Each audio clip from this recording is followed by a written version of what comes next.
For your listening enjoyment, Edmund O'Brien as Johnny Dollar. Are you the insurance detective? That's right. Who's this? Johnny Doe for now. Do you want to crack the Calgary job? What? Calgary Products down in Camden. 300,000 payroll robbery on the first of the month. This isn't my kind of a gag. Try it on somebody else, Wait a will you? minute. This is no gag. Check the Alliance Bonding Company in New York. They've kept it out of the papers. If you're interested, be at the same phone tomorrow night at 10. I'll call you.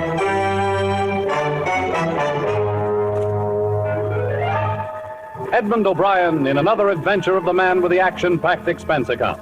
America's fabulous freelance insurance investigator. Yours truly, Johnny Dollar.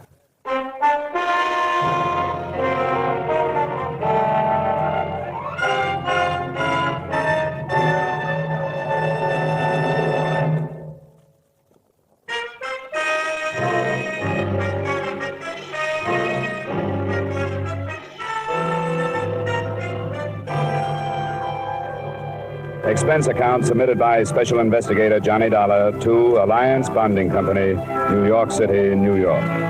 The following is an accounting of my expenditures during investigation of the Calgary Matter. Expense account item 1, $10.50 transportation from my Hartford apartment to Alliance's Manhattan office.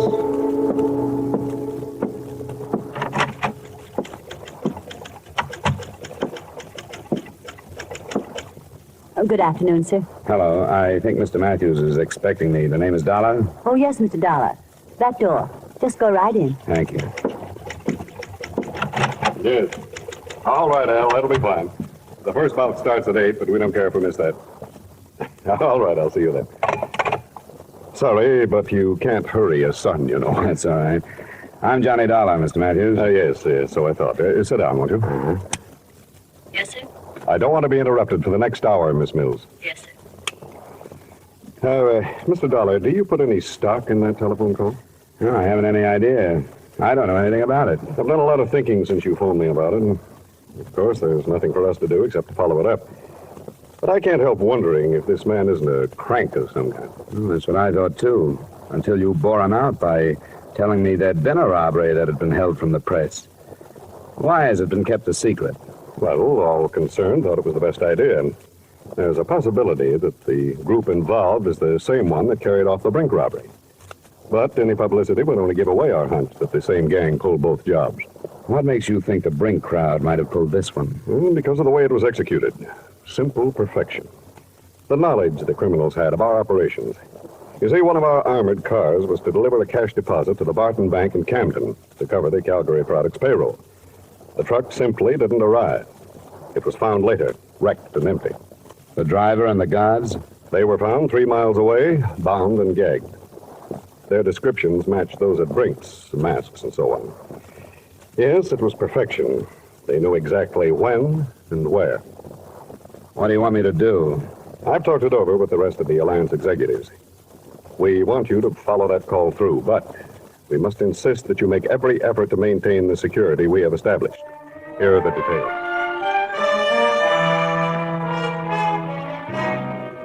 Expense account item 2, same as item 1, transportation back to Hartford. At 9:45 that night, I was in my apartment waiting for the promised call from John Doe. At 10:05, my phone rang. Johnny Dollar. Stanley, 3469. Yes? One moment, please. Philadelphia's calling. Philadelphia. Your call to Hartford is ready. Go ahead, please. Mr. Dollar, Yeah? what did you decide about the Calgary job? Well, what happened to the man I talked with last night? He didn't dare phone you tonight. He was afraid you'd be set up with the police to trace the call. I haven't talked to the police. Don't. If you do, it's all off. He doesn't want to be arrested. He wants to surrender to the New Jersey District Attorney's men. The guy I talked with last night? No, he wasn't involved with Calgary. It was a friend of his. Do you want to talk it over with him? Where? There's a room reserved in the name of Charles Randall at the Branford Hotel in Bridgeport. Check into it between 7 and 8 tomorrow night. Sign the register, Charles Randall, 7458 Walnut Drive, Boston. Look, Why doesn't he just take my address and come over here? He can't. Why not? Branford Hotel, Bridgeport. If you're interested, be there.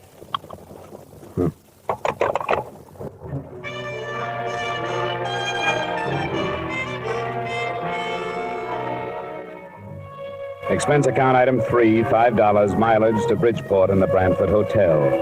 It was a weathered frame building in the Harbor District. I felt conspicuous walking across the lobby to the desk because I was the only man in sight who was wearing a tie.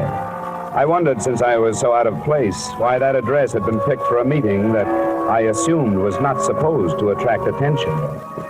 My room was in the rear on the ground floor. I'd no more than opened a single window to air the room of the traces left by its previous tenant when I was signaled to the door.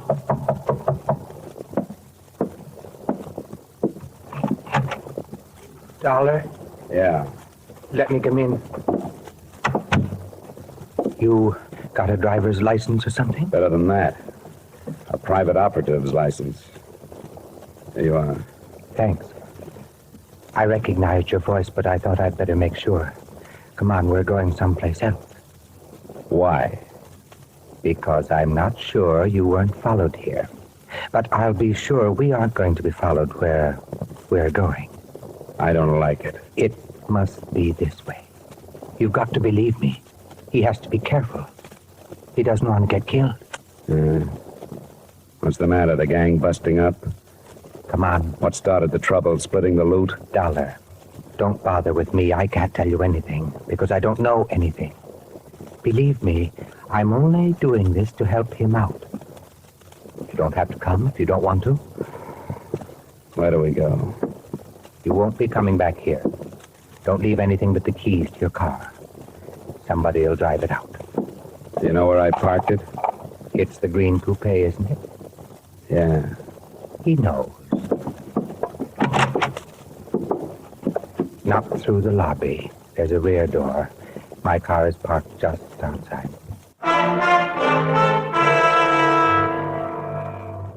We drove without speaking, crisscrossing town and backtracking until he was satisfied there were no followers, and then out of town in roughly an easterly direction, following the shore of Long Island Sound.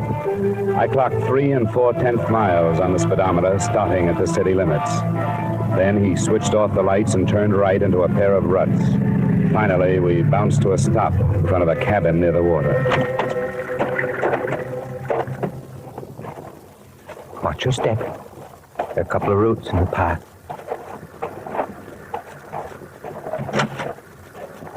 Did he come? He's here. Good. You wait in the car, will you? I don't think it'll take long. The first thing that impressed me as I walked past her into the single room was her youth. She didn't look much over 20. In spite of rather nondescript short brown hair and a band of freckles across an Irish nose, she was attractive. She was very small, and her violet eyes were very frightened. I'm glad you've come. Where's the man I've come after? He left. He decided at the last minute that it would be better if he didn't meet you tonight. Look, I've had enough. I don't play this way. I don't like to be made a fool of. But you aren't. Please be patient with us. I've been patient, and all I've gotten for it is some vague phone calls, pointless instructions, and a meeting in a crummy hotel that's right out of Dime Detective. I've had enough. Please help us. How can I help you when you don't give me anything? I don't know anything. And how can I help somebody who runs away? As far as I know, he doesn't even exist. I'll show you.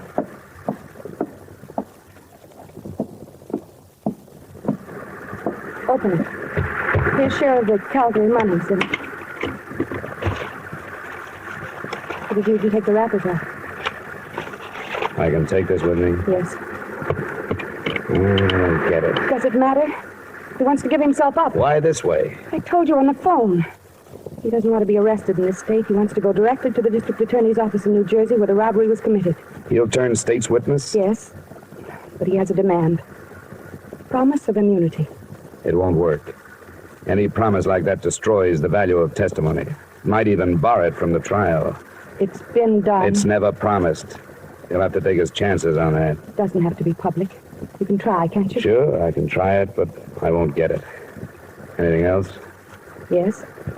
He wants to be placed in protective custody until after the trial. How many other men were in on the job? He wouldn't tell me. I can't tell you anymore. Will you go to New Jersey? How have to have 2 days. I may not be able to see anybody tomorrow. All right. You'll call your Hartford number both nights at 10. You'll have to go now. Please do your best.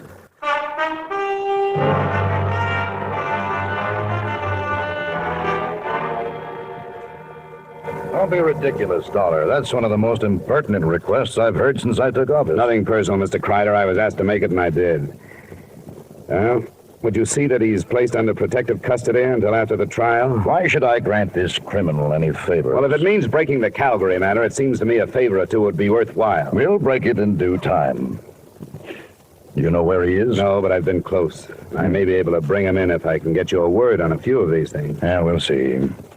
Do you mind telling us where you've been operating? Now, you know I can't tell you that. These people are my clients now, more or less. I have to keep their confidences.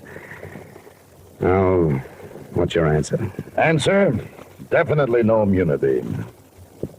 Protective custody? All right. Yes, we'll assign a couple of men to guard him. Okay, Mr. Kreider. I'll see what I can do with that. You'll hear from me in a day or so.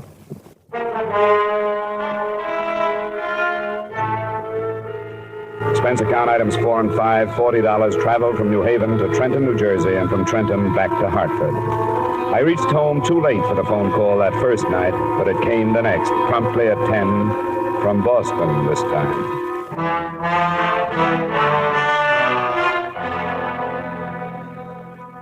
What happened, Dollar?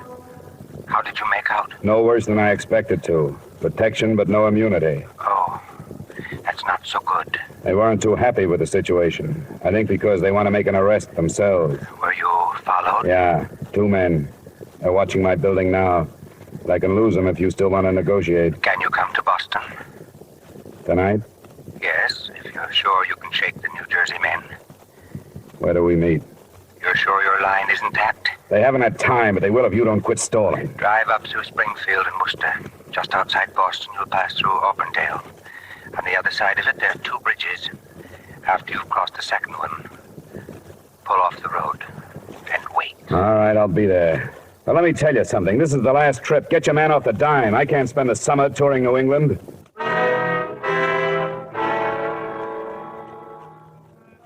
I slipped out of Hartford, found the second bridge beyond Auburndale, pulled off the road, and sat there, listening to the night. I sat there for an hour before anything happened.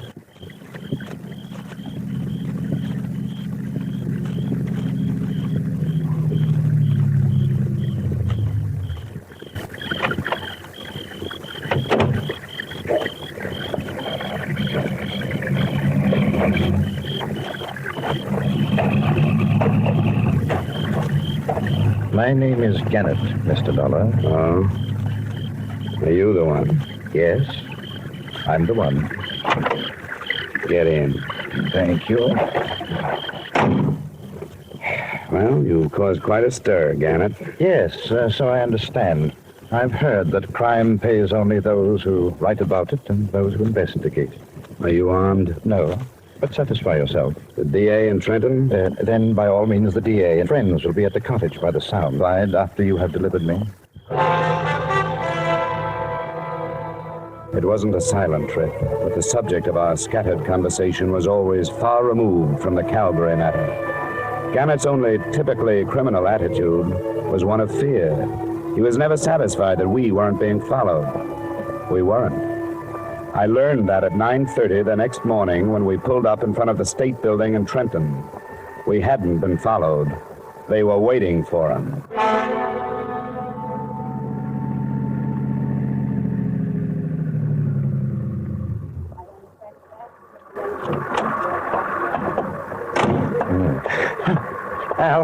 Al, no, don't.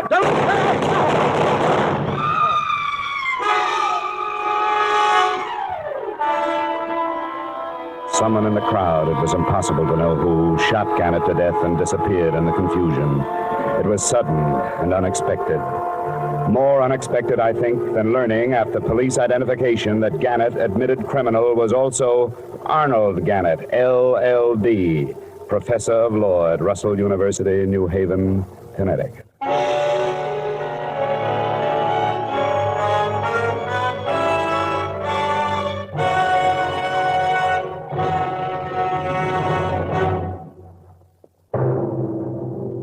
And now, with our star, Edmund O'Brien, we return you to the second act of yours truly, Johnny Dollar.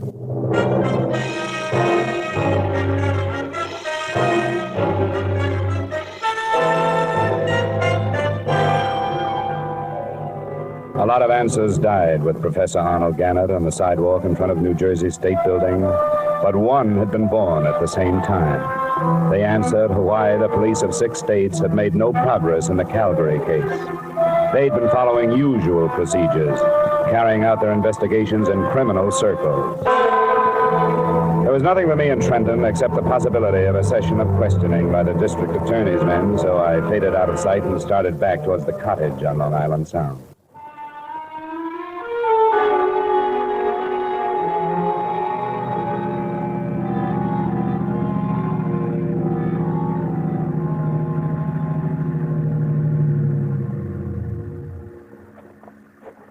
Hello? Hi. Did it go all right? No, it didn't. It blew up. Somebody was waiting for us in Trenton. He killed Gannett as he got out of the car. I thought we were careful enough. We were careful here and in Boston, but nobody was following you. They knew where he was going and waited for him. How did they find out? I don't know. He never told me anything about it. Where's the girl? She's asleep. She stayed awake all night. I don't know what this is going to do to her. She's his wife. She'll have to know. You're right. It'll be in the papers tomorrow, won't it? She was going back to New Haven in the morning. But I can't do it. I don't want to go in. I think you'd better. I don't know who you are, and so I don't want to lose track of you. Come on in with me. Very well.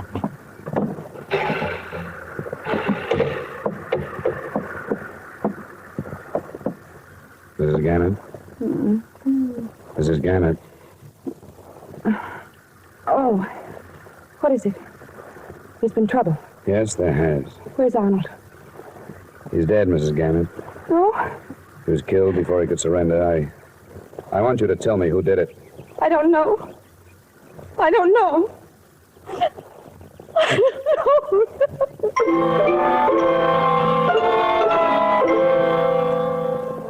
I gave her an hour to get hold of herself. During that time, I learned that the other man at the cottage was Earl Becker of Bridgeport and a gardener at Arnold Gannett School. Enclosed, please find a copy of his statement. I'd known Arnold Gannett since he was a student at Russell University. We got to be good friends when we started to fish the Sound together. We didn't have anything else in common. But that sort of thing draws men together. I didn't know anything about the robbery until he told me he was in on it. That's all he told me. Then he asked me to help him surrender. I said I would. When I returned to the cottage, Mrs. Gannett was dry-eyed. Mr. Dollar, I appreciate what you've done. You tried to help us, and I know that you're not to blame for anything. Well, there's no way to stop it. It's all finished now. Now I want you to go back to Hartford. Oh, it's not as simple as that. I've put myself out on a limb with the New Jersey district attorney. I won't get off it until this is cleared up. Are you telling me the truth when you say you don't know who your husband was teamed up with? I don't know. He wouldn't tell me. He said it was safer if I didn't know. What did he tell you? Nothing until after it was all over. 2 weeks after. And I knew he was awake at night because something was troubling him. He couldn't lie to me. Your husband was a brilliant man, a doctor of letters. How did he get mixed up in this thing? On Tuesdays, he taught criminal psychology. Before the end of the semester, there was a lot of discussion on the Brink robbery in Boston. And he thought he had the best theory of all. That the men who robbed Brinks had never been criminals before? Yes. And were able to come back to their respectable lives and hide in them. Did he offer that theory to his classes? No. That's what started it. He couldn't get it out of his mind. He told you this? Not until afterwards. It grew into a challenge that he had to do something about. So he did it. And was successful. When he told me, I made him promise to give himself up. I made him do it. I'm sorry I have to keep after you, but there are things I have to know. These classes of his, How many students? It was a large enrollment this year. There were hundreds. Did your husband ever mention a man named Al? Oh, there were so many. I can't remember. Well, he must have kept records. Where can I find a list of his students? At our house in New Haven. Well, then we'll have to go there. I'll be outside. Please let me know as soon as you feel able to leave.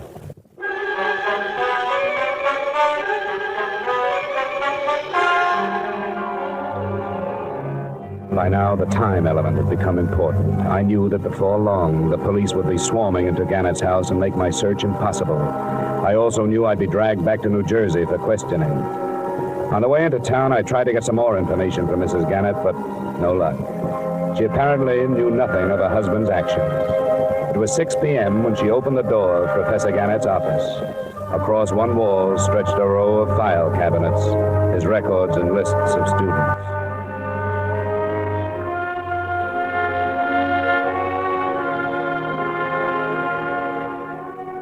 I never knew how many men's names start with the letters A and L. In an hour, Becker and I gathered from the 1949 and 50 enrollments some 100 names from Allen to Alvin. There aren't any more here. What do you do with a list like this? They live all over the country. Here's one from Arizona, Nebraska, Florida. I don't think we'll have to bother with them. You're dropping it? No. I think I've found it. Which one? Hey, that car. Check the window, will you? See if it's police.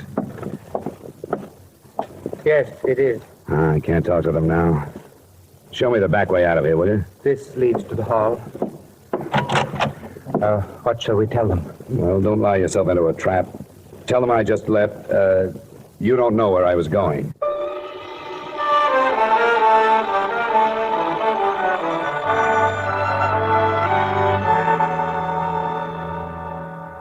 Have you read the papers, Mr. Matthews? Professor Gannett? Yes, it's hard to believe. You knew him? Yes, I'd met him. I'm awfully sorry about this. But now you know how the robbery was carried off with such perfection, don't you? What do you mean? You mentioned it yourself. They knew exactly where the armored truck would be and when. Your son Albert was a student of Professor Gannett. What are you intimating? Well, there are thousands of students at Russell. I don't know of any other who has connections with the company that was robbed. I won't stand for The this. crime was committed because of a fixation Professor Gannett had about the Brink robbery. He felt he had to prove that respectable people could commit a crime and get away with it. He did it. But he couldn't have without knowing where your truck was going and approximately when it left New York. Where is your son? Strangely enough, this possibility had crossed my mind, too, but I just can't believe Where it. is he? He's in his room, packing for a canoe trip up in Vermont. Which one is his room? I'll show you. Come on, it's upstairs. Your suspicions are very strong, aren't they? Yes, they are, Mr. Matthews. What have you learned about my son? That his name is Albert. Then there is no proof. I don't know. I want to find out. But he would have no reason to do anything like this. I have always given him everything he wanted. But he's a brilliant boy, much too intelligent. Here's his room. Al, Yes, Dad. What is it? may we come in? I was just finishing. Oh, I'm sorry. Al, this is Mr. Dollar. I'm the investigator working on the Calgary Matter. Oh? Well, excuse the room. My stuff's all over the place. I'm going up north. Where were you this morning at 9 o'clock? Why, What is this? Where were you? I don't see that it makes any difference. It does. Because I was with Professor Arnold Gannett at 9 o'clock. Before he was killed, he called to somebody named Al. What does he mean, Dad? I don't understand. Mind if I look over your room? For what? For a gun. A .38 from the sound of it. The police will be able to check the slugs that killed Gannett. Dad. Yes, Albert? Dad, I did it. I don't know why. I don't... What'll I do? I don't know. Dad, it wasn't supposed to end like this. Dad. I can't help you now, son. All right.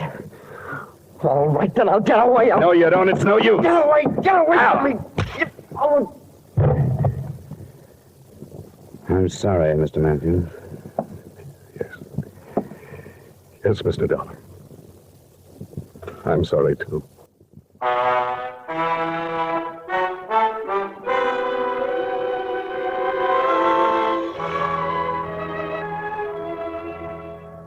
Albert Matthews' statement, by the time he had finished, involved two other law students. They, too, were from families that should have not included criminals.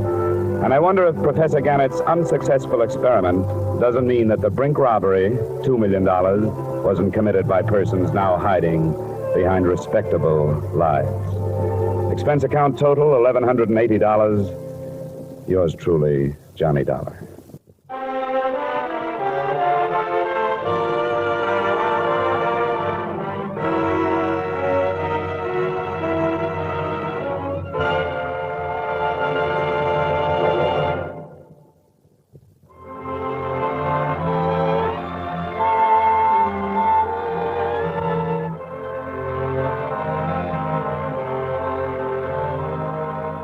Yours truly, Johnny Dollar, stars Edmund O'Brien in the title role and is written by Gil Dowd and David Ellis with music composed and conducted by Leith Stevens. Featured in tonight's cast were Ted Osborne, Florence Lake, Bill Boucher, Virginia Gregg, John Daner, and Terry Kilburn. Yours truly, Johnny Dollar, is produced and directed by Jaime Del Valle.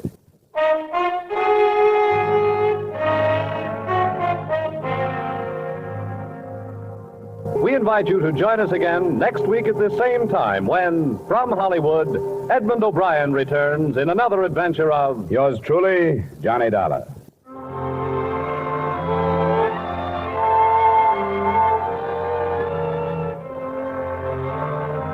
Bob Stevenson speaking. This is CBS, the Columbia Broadcasting System.